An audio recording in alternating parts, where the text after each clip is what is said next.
Of Anyway, course. thank you very much for being here.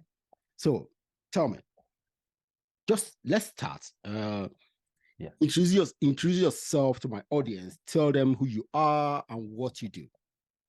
Okay, great. Okay.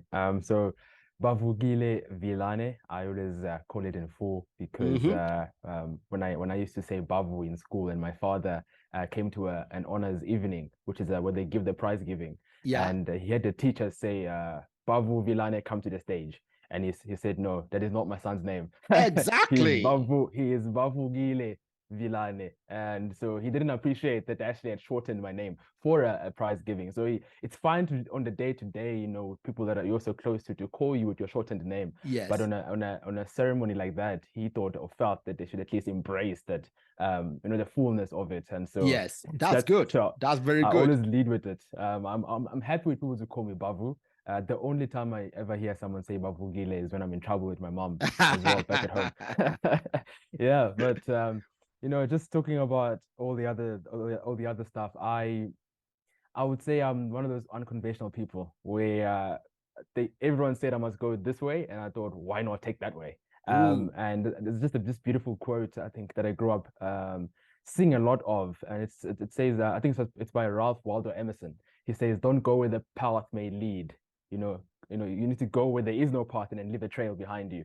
And that's what I really wanted to do. And Wow. so when everyone said, Bavukile, go study, I decided, no, I'm going to go straight into work and gain the experience and expertise that I want to have before even making a decision to go further Mm, my education formally. mm. And again, it's like, Bavu, do this. And I go, why can I not do it this way? And I've just always been one of those people. And I've had an opportunity to work in amazing, companies. I started off working in the automobile industry, doing finance and sales and marketing for vehicle finances. I realized that corporate wasn't for me. So I moved on to working with smaller companies, startups, where I felt that I could make more of an impact. Had the opportunity to work through, COVID, etc. And I think where I am now is that I finally found that where I need to or want to go to, and I realized that regardless of having the business experience that I have, I wanted to gain the technical expertise as well. So I started Okay. pursuing a software engineering degree, more part-time than full-time, really. I do it in the evenings. I do it whenever I have time while I do the other work I do.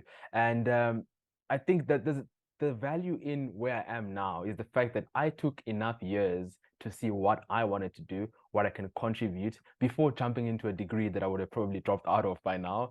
And so it's just something I've been telling people people around me, my classmates that are done now and don't know what to do. I'm like, you should have taken a few years to actually find yourself. And that's what I've done really well. And all of that experience, all of those life experiences have led me to building or starting Whatsnxt, which I'm sure we'll go on and speak more about it Yeah, in a moment. we'll talk more Um, about that. But I want to say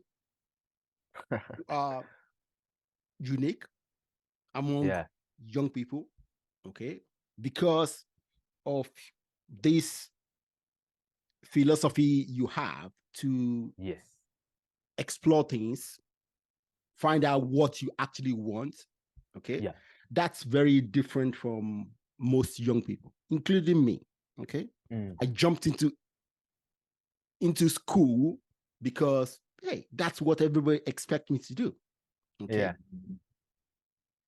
So I want you to tell us, my audience, my young audience, a little yeah, bit more about you, okay? How you come about those kind of ideas. yeah. Yeah. Yeah. No. So goes back to my father. Great parenting from my father, and really heads down and hats off to him. He made us read as children. He used to force us to read. And when your father, this African man, is telling you to read, read, read, you don't understand it.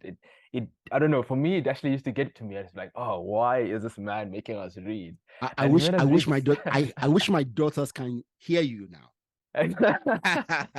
And I don't think for a moment I would have ever appreciated reading until I eventually obviously found a love for it. And then this is where all these ideas come from, right? This is where I'm able to challenge the status quo. This is where I'm able to not go the conventional path. This is where I'm able to quote guys like Ralph Waldo Emerson. I was only able to do that through reading all the books that he made us read. It was by force at first, and then I had a liking to it. I had Yeah. a passion for it, and then I Same thing started with doing it me. more often. Yeah.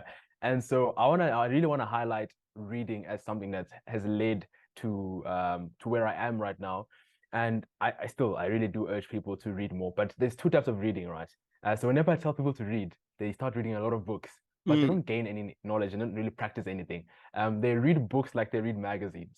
And you cannot approach some of the great books like that. If a guy has taken 20 years to put a piece of, I want to call it art together, Art, and you read it yes. in 1 week, and then you tell me you're done. 1 week, you're done reading a book. That you cannot possibly get anything from that.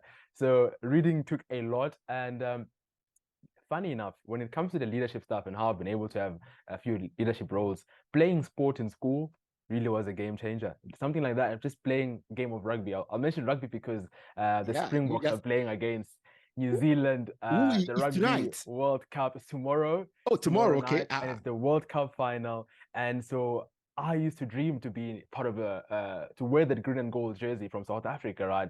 To be part of the Springbok rugby team. And it's only because of that.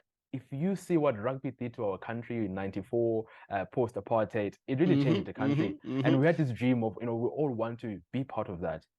And so I always bring rugby up as something that helped me in my leadership journey. So sport, reading really has, I think, made me the person I am as well. That's fantastic. I'm happy.